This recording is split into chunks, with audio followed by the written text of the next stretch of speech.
ये अंतर्राष्ट्रीय धान रिसर्च इंस्टीट्यूट है, जिसका हेड ऑफिस फिलीपींस मनीला में है और ये भारत का एशिया का कार्यालय है। यहाँ पे रिसर्च होता है और रिसर्च में जो वेराइटीज़ बोई गई हैं उसे क्षेत्रीय किसानों को, व्यक्तियों को दिखाने के लिए ये प्रोग्राम चल रहा है। और इस प्रोग्राम का मुख्य उद्देश्य है कि जो फसलें ये उगा रहे हैं उन फसलों का किस तरह की पैदावार है, उसके इवैल्यूएशन के लिए किसानों को बुलाया गया है कि किसान जिस तरह से कर रहे हैं और ये जिस तरह से कर रहे हैं इसमें क्या फ़र्क है। तो ये जो रिसर्च होता है, रिसर्च ग्राउंड है और रिसर्च ग्राउंड में ये धान की फसलें लगी हुई हैं और इसका ये डिमॉन्स्ट्रेशन है। तो धान की तमाम फसलों को देखने के लिए किसानों को बुलाया गया है और किसान वैज्ञानिकों द्वारा उत्पादित इस धान की फसल का इवैल्यूएशन करेंगे कि जो ये धान की फसल उगी हुई है इसका किस तरह की पैदावार है, किसान किस तरह से पैदा करते हैं और ये रिसर्च सेंटर में किस तरह से धान की पैदावार होती है, ये देखने का प्रयास किया जा रहा है। मेरा नाम शार्दुल विक्रम चौधरी है। मैं director Jaya sweet farmer producer company Jayapur Varanasi से हूँ और आज हम अपने इंटरनेशनल राइस रिसर्च इंस्टीट्यूट संस्थान के सीड प्रक्षेत्र कैफेटेरिया में हम लोग आए हैं। यहाँ पर लगभग 30 प्रकार की अलग अलग वेराइटियाँ लगी हुई हैं जिनका अवलोकन हम लोगों को करना है।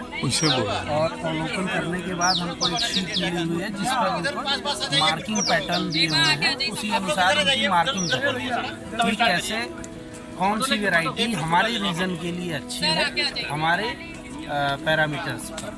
तो इसलिए यहाँ आज किसानों का समूह, महिलाओं का समूह और एफपीओ और सीड प्रोड्यूसिंग कंपनीज सब आए हुए हैं साथ में।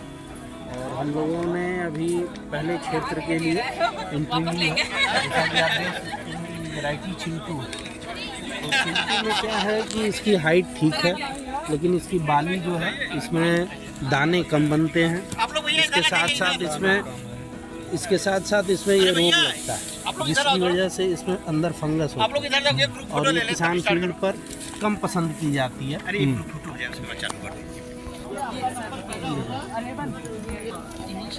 हाँ, हिंदी इंग्लिश, जो हिंदी बोले तो ज़्यादा लोगों तक जाएगी। मैं doctor Varsha Singh, officer research documentation and management seed system and product, जो हमारा प्रोडक्ट मैनेजमेंट जो कि रोबस्ट सीड सिस्टम है के साथ मैं काम करती हूँ।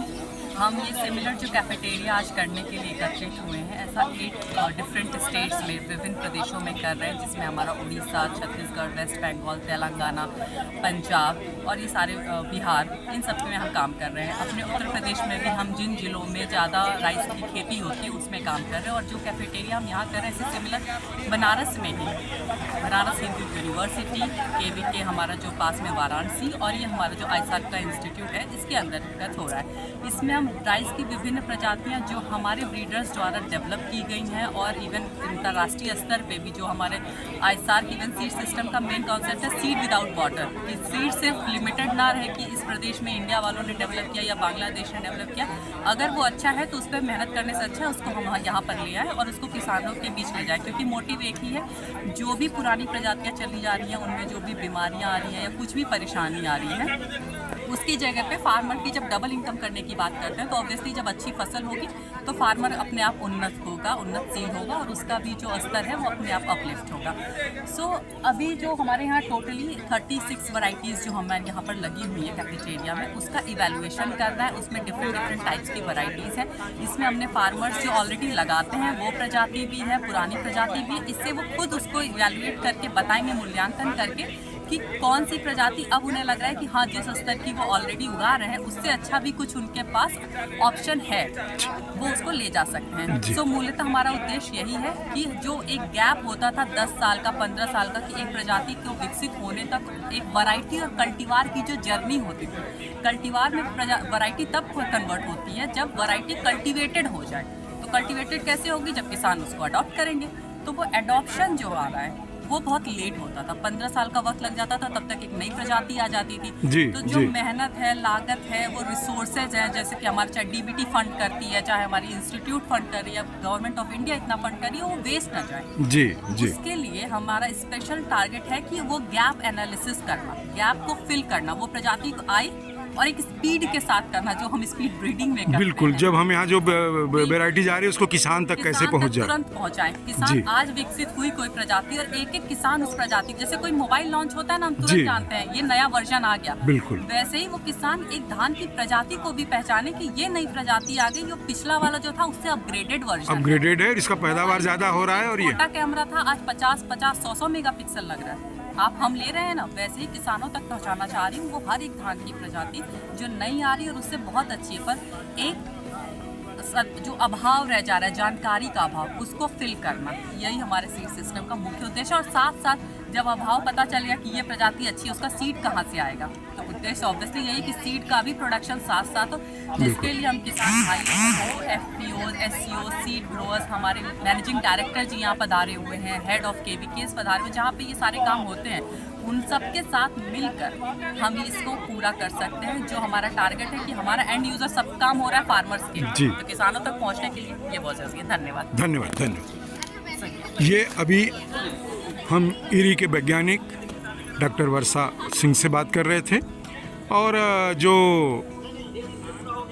जिस उद्देश्य के लिए ये किसानों का एवेल्यूएशन हो रहा है उसको उन्होंने बहुत विस्तृत ढंग से बताया। आप ये वीडियो फार्मर दी जर्नलिस्ट के थ्रू देख रहे हैं, इस चैनल को देखें, सब्सक्राइब करें और अपनी राय दें।